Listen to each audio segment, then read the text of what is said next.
Kakak itu membungkuk. Ia mengulurkan tangannya ke tanah. Di saat itu, aku baru tersadar sejak kapan aspal jalan bisa berubah menjadi tanah. Kuperhatikan lagi tangannya. Terlihat tidak biasa, agak panjang. Kutepis segala prasangka negatif pada kakek itu. Dalam pikiran ini, hanya satu. Yang terpenting, Khalid bisa terselamatkan. Assalamualaikum warahmatullahi wabarakatuh. Berjumpa kembali dengan saya tentunya di cerita horor. Bagaimana kabar kalian? Semoga baik-baik saja ya, dan dijauhkan dari berbagai mara bahaya. Amin. Nah, bagi kalian yang belum subscribe, silahkan subscribe terlebih dahulu supaya tidak ketinggalan cerita-cerita seram selanjutnya. Nah, di video kali ini saya akan membawakan cerita. Sebelum mulai ceritanya, seperti biasa, di dalam cerita ini, semua nama dan tempat disamarkan demi menjaga privasi. Langsung saja, seperti apa ceritanya, simak video ini sampai habis. Daripada penasaran, tak usah kelamaan lagi, kita masuk ke ceritanya.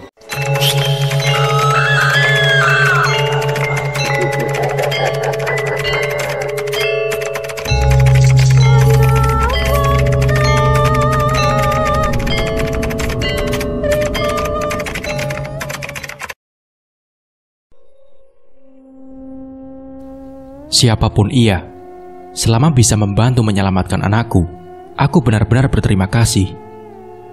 Telapak tangannya yang besar itu kini sudah menggenggam tanah. Ia memejamkan matanya, lalu bergumam pelan sekali, seperti sedang membaca sesuatu dengan cepat. Hembusan angin yang kuat terdengar dari mulutnya, meniup tanah yang ada di genggamannya. Matanya terbuka lebar, melotot ke arah wanita itu. Dengan ayunan yang sangat cepat, ia melemparkan tanah itu ke mobil, hingga mengenai wanita itu. Panas, panas, panas. Wanita itu menjerit kesakitan. Kukunya yang panjang itu terus menggaruk-garuk tubuhnya. Darah segar mengalir dari keningnya. Rembesan darah membuat pakaiannya menjadi semakin merah. Bahkan tetesan darahnya mengenai tubuh anakku. Bau anyir menyeruak menusuk hidungku. Perutku mual, terlebih ketika melihat tubuh anakku sudah diselimuti darah.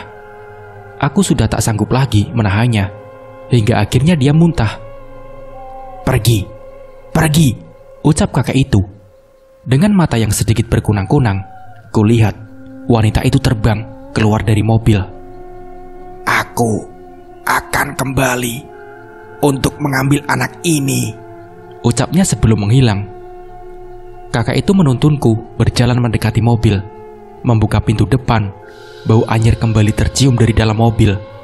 Aku berusaha menahannya, namun belum berani masuk ke dalam mobil. Khalid pun masih tak sadarkan diri. Dengan tubuh masih diselimuti darah, kakak itu berjalan mengitari mobil, lalu membuka pintu di samping Khalid. Ia memejamkan matanya sambil memegang kening anakku. Darah itu hilang seketika. Jaga anak ini baik-baik ya, pesan kakek itu. Iya kek, jawabku. Anak ini pasti kuat, ucapnya sambil memegang pundak Khalid. Apakah kamu tidak ingat dengan wanita iblis itu? Sambungnya. Pertanyaan yang dilontarkannya itu membuat aku bingung. Apa maksudnya kek? Kataku. Dia berasal dari masa lalu kamu. Kelak kamu akan ingat siapa wanita iblis itu. Tugasmu sekarang hanya menjaga anak ini, kata kakek. Iya kek, baik, balasku sambil mengangguk pelan. Masih tak mengerti maksud ucapannya. Nanti kamu tinggal jalan lurus, tidak perlu menoleh ke kanan kiri sampai melihat ada cahaya terang, ucap kakek itu, lalu berjalan ke belakang mobil. Khalid pun tersadar. Aku langsung mengelus-ngelus rambutnya. Abah, ayo pulang bah, kata anakku. Entah kenapa, aku merindukan suara imutnya itu. Iya sayang, sebentar, kataku.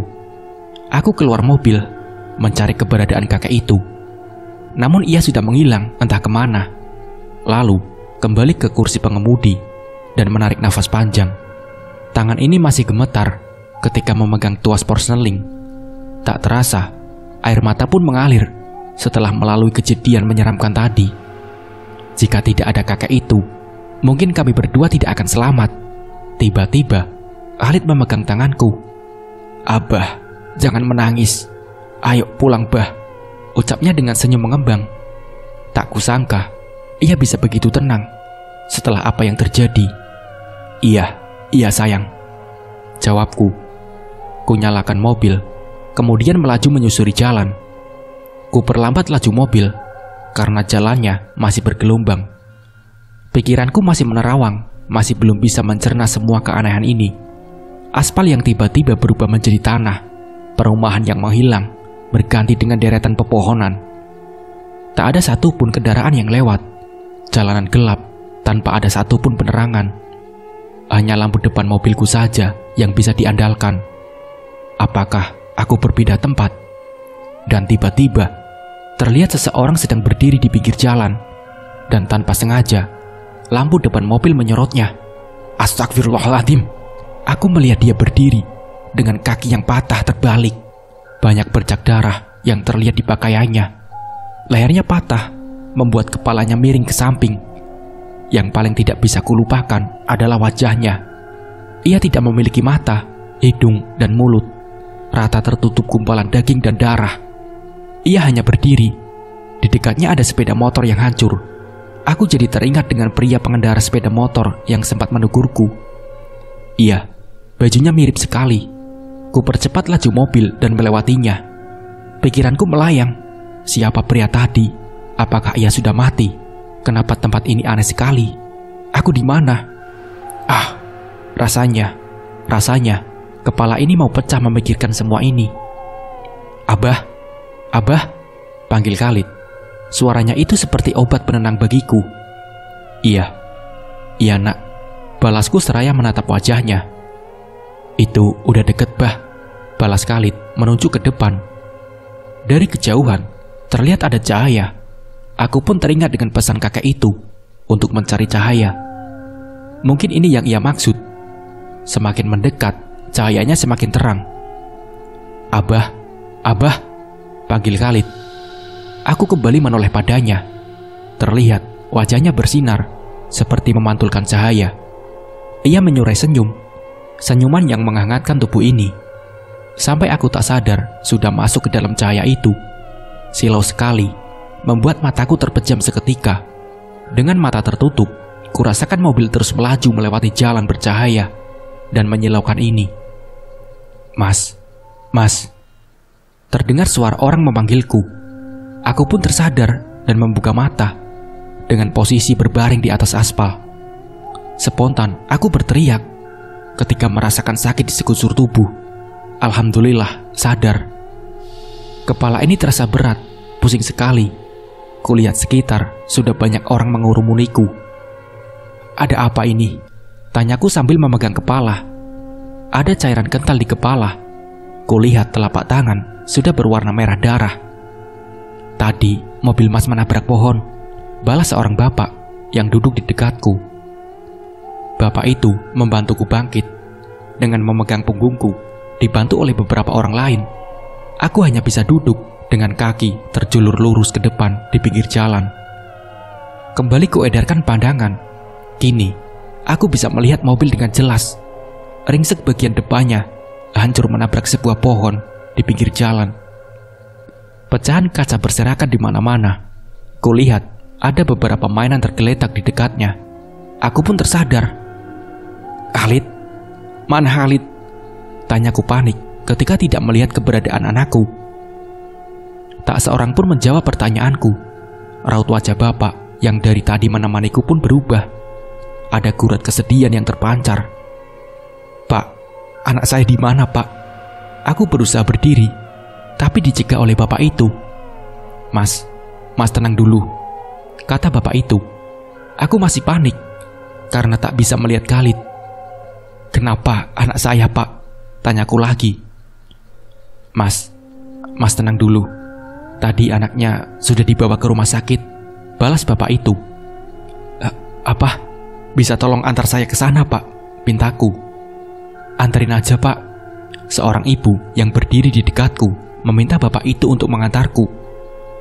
Tunggu sebentar ya, saya ambil motor. Bapak itu pergi ke rumahnya. Aku berusaha berdiri, tapi kaki ini masih terasa sakit. Hingga akhirnya harus dipopong oleh salah satu warga duduk di teras rumahnya. Seseorang menyerahkan ponsel dan dompetku yang sempat tertinggal di mobil. Ingin rasanya menelpon ibu, tapi aku masih belum mengetahui kondisi Khalid. Suara klakson motor memanggilku. Bapak tadi sudah ada di depan. Aku pun dipopong dan dinaikkan ke sepeda motor. "Mas, pegangan ya," perintah bapak itu. "Iya pak," jawabku. Motor pun melaju, meninggalkan kerumunan warga. "Pak, gimana kondisi anak saya sebelum dibawa?"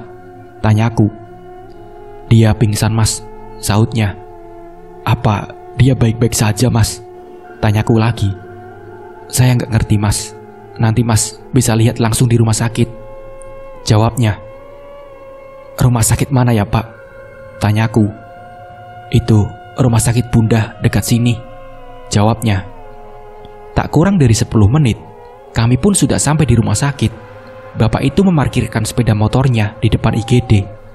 Ku tatap tulisan instalasi gawat darurat sambil terus berdoa semoga Khalid baik-baik saja di dalam sana. Ingin rasanya melangkahkan kaki ke dalam, namun kaki ini masih terasa lemas. Lagi pula aku masih belum sanggup menerima kenyataan jika terjadi sesuatu kepada anakku. Tak lama, bapak tadi datang membantuku berjalan ke dalam IGD. Seseorang perawat sedang berdiri di depan ruangan IGD. Melihat aku sedang dipopong, ia langsung menghampiri kami. "Ada yang bisa saya bantu pak?"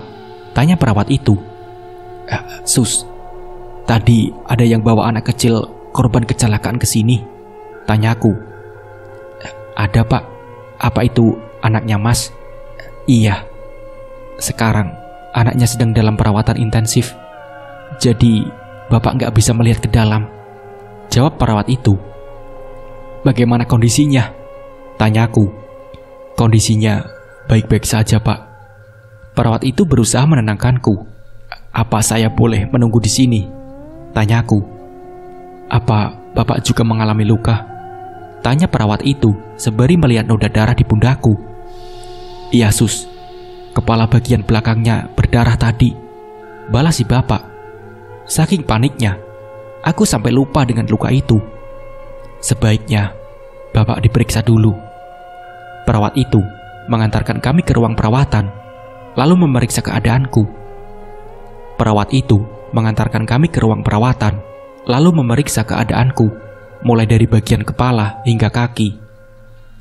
"Ini sepertinya hanya luka di kepala saja," ucapnya sambil menuangkan alkohol di atas kapas. Rasanya pedih ketika kapas itu menyentuh lukaku.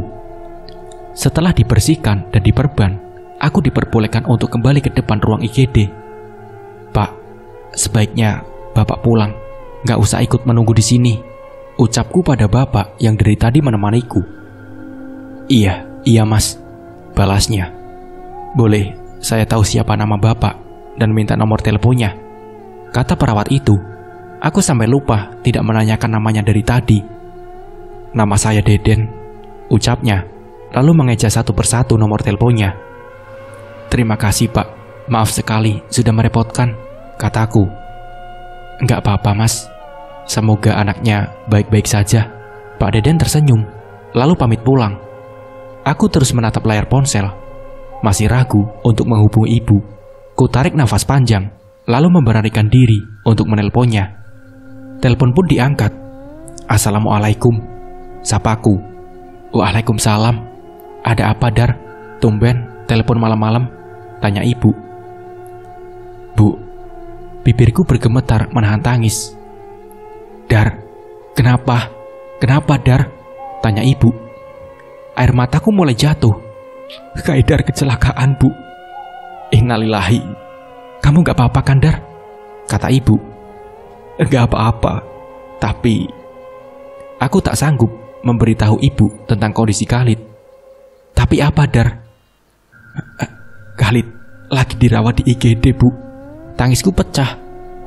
"Sekarang kamu di mana?" Terdengar jelas ada kepanikan di suara ibu. Di rumah sakit Bunda bu," balasku terisak. Ibu kesana sekarang. Telepon pun ditutup. Selang 15 menit kemudian, ibu sudah tiba di rumah sakit. Dia masuk ke ruang IGD dengan tergopoh-gopoh. "Mana Khalid, Dar?" tanyanya dengan nafas tersengal-sengal. "Masih di dalam, Bu," jawabku. "Kamu ini gimana sih? Bawa mobil gak hati-hati?" omelnya. "Maaf, Bu, aku juga gak tahu. Semuanya serba aneh, Bu," jawabku. Serba aneh gimana?" tanya ibuku. "Aku gak tahu gimana kejadiannya, sampai mobil nabrak pohon di samping irigasi," kataku. "Gak tahu gimana sih? Jangan bikin ibu bingung. Kan kamu yang nyetir," bentak ibu. "Yang aku ingat, ada suara benturan. Terus tiba-tiba kaca depan mobil penuh darah, Bu." "Kamu nabrak orang?" tanya ibu. "Enggak, Bu, enggak nabrak orang. Aku bingung juga gimana jelasinnya.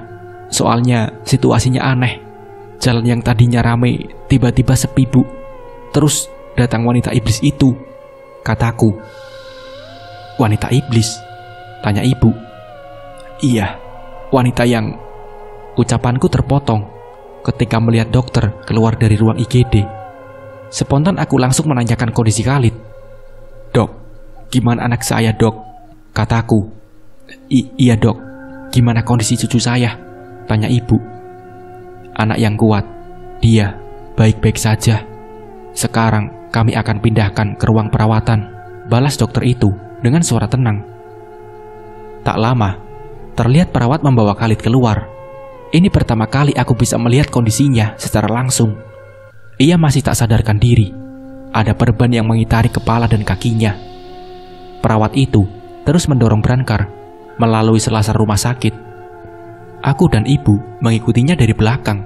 Ia baru berhenti di depan sebuah ruangan yang cukup besar. Kami pun masuk ke dalam ruangan itu, sebuah ruangan yang cukup nyaman, dengan sofa besar dan pendingin ruangan. "Sus, apa saya boleh menunggu di sini?" tanyaku pada perawat itu. "Boleh, Mas. Jika terjadi sesuatu, bisa ditekan ini ya," ucap perawat itu sambil menunjukkan tombol merah di dekat Brankar. Kemudian, ia keluar dari ruangan. Aku dan ibu masih menjaga jarak, tidak berani menyentuh Khalid. Kami pun akhirnya duduk di sofa. "Khalid, yang kuat ya," gumamku pelan, seraya menatap tubuhnya yang kecil, yang terbaring di atas Brankar. "Cucu ibu pasti kuat," ibu pun ikut menyemangati. "Dar, tadi kamu bilang apa?" tanya ibu. "Apa, Bu? Wanita iblis?" "Oh iya, wanita iblis itu bilang mau bawa Khalid, Bu," jawabku. "Ciri-cirinya gimana, Dar?" tanya ibu lagi. Wajah ibu tampak serius. "Rambutnya panjang, Bu. Wajahnya hancur. Banyak darah menetes di bajunya," jawabku. "Merah kan? Dan lidahnya menjulur," ibu memotong ucapanku. "Kok ibu bisa tahu?" tanyaku. "Ternyata dia balik lagi. Ibu pikir udah pergi," jawab ibu. Apa, Bu? Maksudnya?" tanyaku. "Dia itu wanita dari masa lalu ayah kamu," jawab ibu. "Wanita dari masa lalu?" Ucapan ibu sama dengan kakak itu. "Jadi dia juga datang, Bu?" tanyaku. "Ibu juga tahu tentang kakak itu. Dia yang menjaga keluarga ayah kamu," jawab ibu. "Kenapa aku gak ingat ya, Bu?" tanyaku. "Soalnya itu keinginan ayah kamu sebelum meninggal," kata ibu. "Jadi wanita itu yang membunuh ayah?" tanyaku. Ibu pun terdiam, lalu menghela nafas panjang. Semua berawal dari kejadian setengah abad lalu. Ibu pun mulai bercerita. "Dulu, sebelum ayah lahir, ada seorang kembang desa bernama Rahmi. Kecantikannya banyak membuat banyak pria tergila-gila. Tidak hanya di desa tempat ayah tinggal, tapi sampai ke desa-desa tetangga," cerita ibu.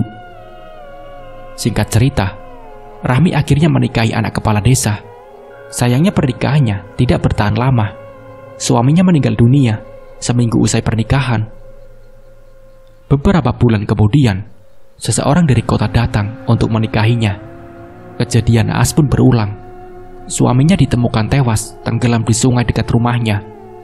Kejadian terus berulang sampai dia menikah untuk ke-7 kalinya. Semuanya tidak ada yang bertahan lebih dari sebulan. Ada yang meninggal karena kecelakaan, sakit, bahkan bunuh diri. Warga desa menaruh curiga kalau suami-suaminya itu ditumbalkan untuk kecantikannya, sehingga warga pun mulai mengucilkannya. Hinaan demi hinaan terus dilontarkan warga setiap kali Rahmi berjalan keluar rumah. Hingga akhirnya dia tidak terlihat keluar rumah selama seminggu. Beberapa warga penasaran dengan kondisinya, kemudian mendatangi rumah Rahmi. Bau busuk menyeruak ketika mereka berdiri di depan pintu rumahnya. Salah seorang warga kemudian mengintip ke jendela. Sungguh pemandangan yang mengerikan. Tubuh Rahmi sudah membusuk, tergantung di ruangan depan. Cairan berwarna hitam terus menetes dari tubuhnya. Dengan cepat, mereka melapor ke kepala desa.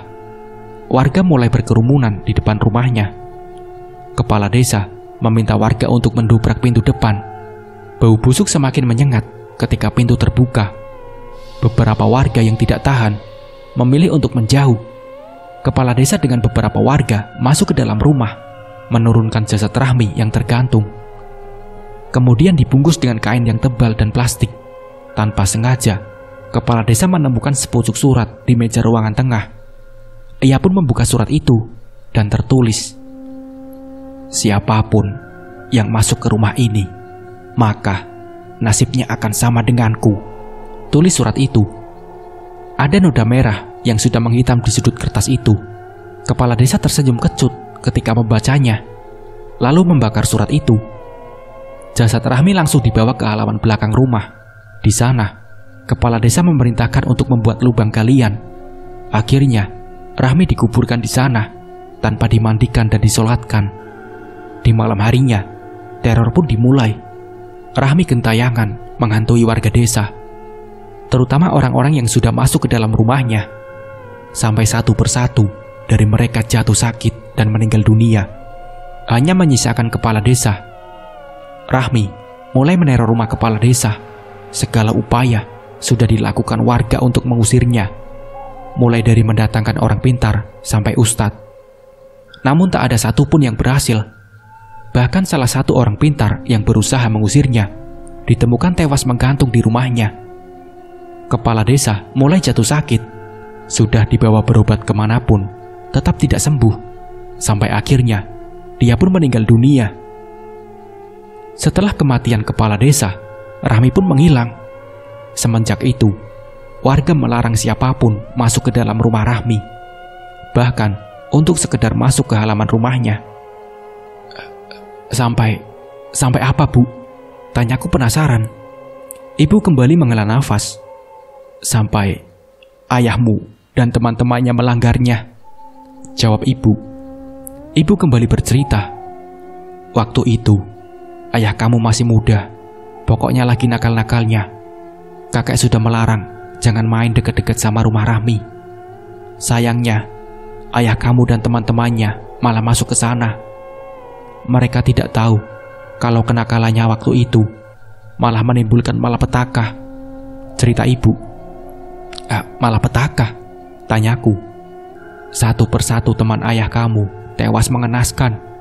Mulai dari penyakit aneh sampai kecelakaan tunggal. Sampai akhirnya sisa ayah kamu aja. Rahmi mulai datang meneror. Kakek kamu yang merupakan kiai desa berusaha mengusirnya, ucap ibu. Apa berhasil, Bu? Tanyaku. Enggak, Rahmi ternyata jauh lebih kuat, jawab ibu. Terus bagaimana cara ayah bisa lolos dari maut? Tanyaku lagi. Itu semua berkat pengorbanan kakek kamu. Beliau melakukan sholat tahajud selama 40 hari, memohon agar diselamatkan dari Rahmi. Lambat laun, terornya berkurang. Menjelang hari ke-40, Rahmi tidak lagi meneror. Walaupun karena kelelahan, kakek kamu mulai sakit-sakitan dan meninggal dunia, cerita ibu. Lalu, apa hubungannya dengan Kaidar, Bu? Tanyaku.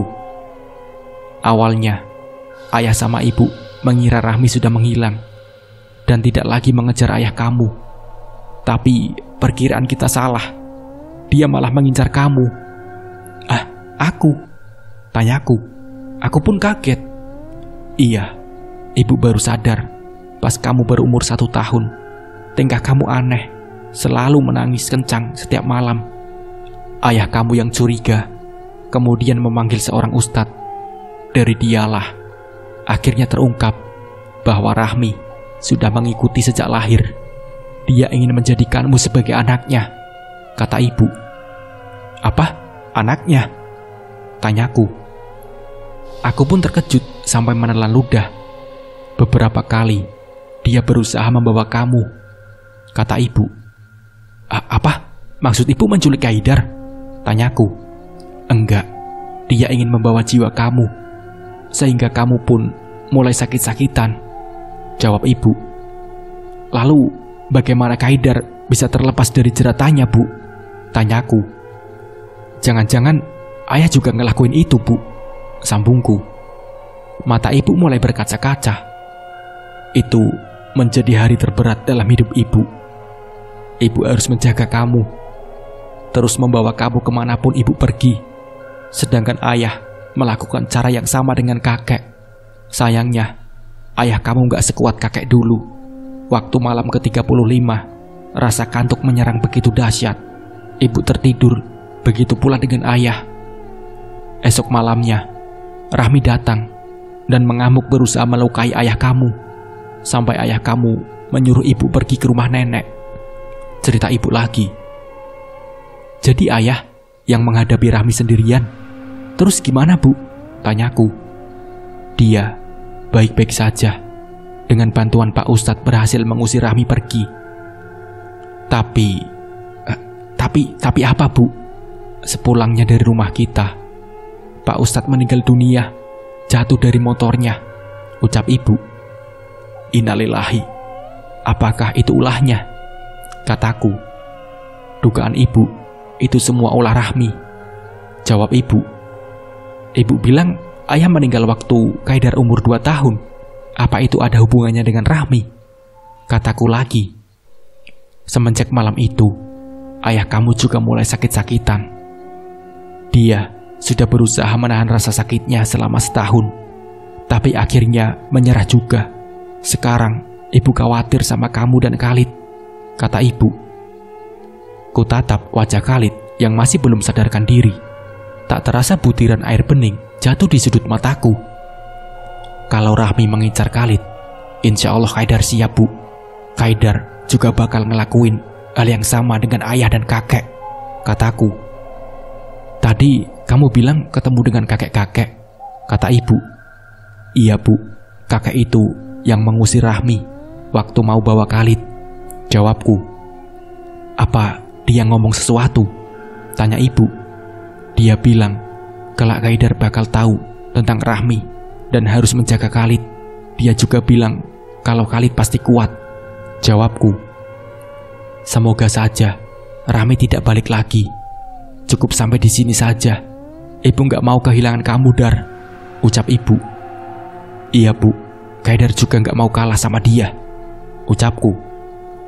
Ya sudah, sekarang sholat isya dulu. Sudah jam segini, kata ibu. Iya, Bu, jawabku. Kamu masih sakit gak? Tanya ibu. Aman, Bu, palingan sakit sedikit doang, sahutku seraya bangkit. Aku dan ibu pun mengambil wudhu di kamar mandi. Setelah itu, kami pergi ke musola rumah sakit, yang ternyata letaknya tak jauh dari ruang inap. Setelah sholat isya, kami kembali ke kamar. Aku sungguh terkejut ketika membuka pintu. Khalid menyambutku dengan senyuman manisnya. Abah, ucapnya pelan. Air mata bahagia pun jatuh. Bergegas, aku menghampirinya. Abah jangan nangis ya, bisik Khalid ketika aku memeluk tubuhnya. Iya sayang, jawabku. Aku menyeka air mata dengan punggung tangan. Ternyata ibu pun ikut menangis. Nenek juga jangan menangis, kata Khalid. Iya, jawab ibu. Ibu pun tersenyum, berusaha menahan air matanya. "Abah," panggil Khalid. "Iya sayang," jawabku.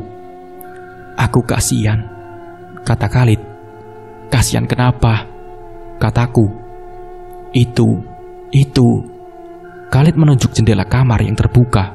Spontan aku dan ibu menoleh ke sana. "Ada apa?" tanyaku. "Dari tadi ada ibu-ibu berdiri pingin masuk," kata Khalid. "Ibu-ibu?" tanyaku. Iya bah," jawab Khalid. Tidak ada siapa-siapa di sana. Aku pun melirik ke arah ibu. "Sayang, bilang sama ibu-ibunya suruh pergi," ucap ibu. "Nenek, katanya dia gak mau," ucap Khalid. Dengan cepat, aku menutup gordennya. Brrr. Terdengar suara jendela dipukul dengan keras. "Dia marah abah," kata Khalid. "Apa dia pakai baju merah?" tanyaku. Aku sungguh khawatir kalau sosok di balik jendela itu Rahmi. Khalid menggelengkan kepala. Seketika itu, nafasku langsung lega. "Terus pakai baju apa?"